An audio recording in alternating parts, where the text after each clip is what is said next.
So in my last video, I talked about our mitochondria, the little powerhouses in each of our cells that make our energy. And today I'm going to discuss how we can get our mitochondria to work at their best. The first thing we want to do is to reduce the amount of stress that we're under. And stress can be mental, emotional, physical or environmental. When we expose ourselves to stress, we change the biochemical signaling in our bodies. Our nervous kicks in, sending stress hormones into our bloodstream. And for some people, it can lead to imbalances in their adrenal and thyroid systems, a knock-on effect on blood pressure and metabolism. And in the long run, it can even affect your digestion and energy production.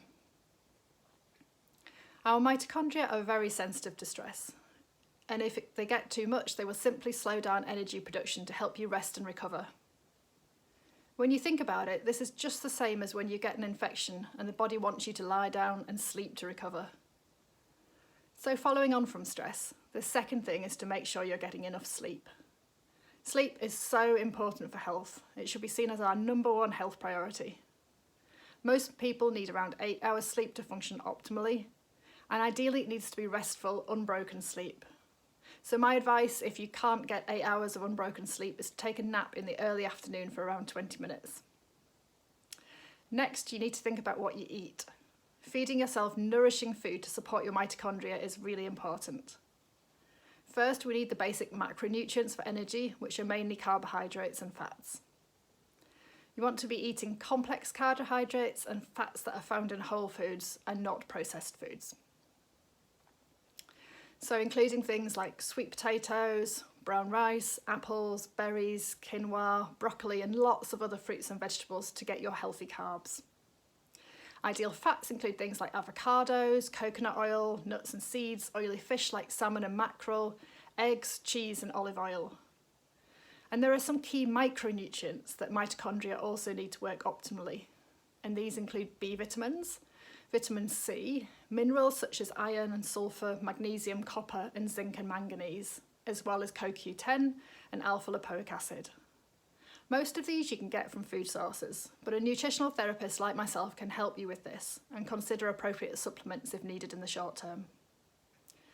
So including foods like kale, sweet peppers, cauliflower, broccoli, pumpkin seeds, spinach, kiwi fruit, garlic, fish, red meat, chicken, eggs, leeks, almonds, cashew nuts, mushrooms and dark chocolate, they're all great options.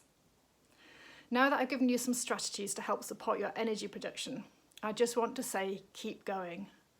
This is so important because fixing your energy problem is not going to happen overnight. It probably took quite a while before your body was unable to cope with all the stresses it was managing and eventually crashed.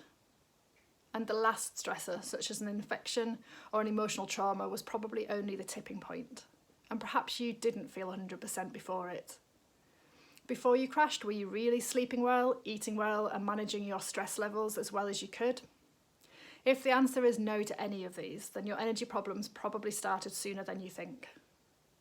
Unfortunately for most of us, we simply do not notice the symptoms until it's too late. If you're struggling with low energy and feel mentally and physically exhausted, then I hope that this has given you some useful tips that you can put into action to help get your energy back again. Please feel free to reach out and direct message me if you'd like to have a chat about how I could help you get your energy back. Thanks for watching, and if you're on YouTube, please subscribe to my channel and leave me a comment below to let me know if you found this video useful. And if you're on Instagram or Facebook, please give me or my page a follow. Above all, head over to my website at www.moiranewis.co.uk and sign up for my newsletter and my ebook on burnout and fatigue, getting the balance back in your life again.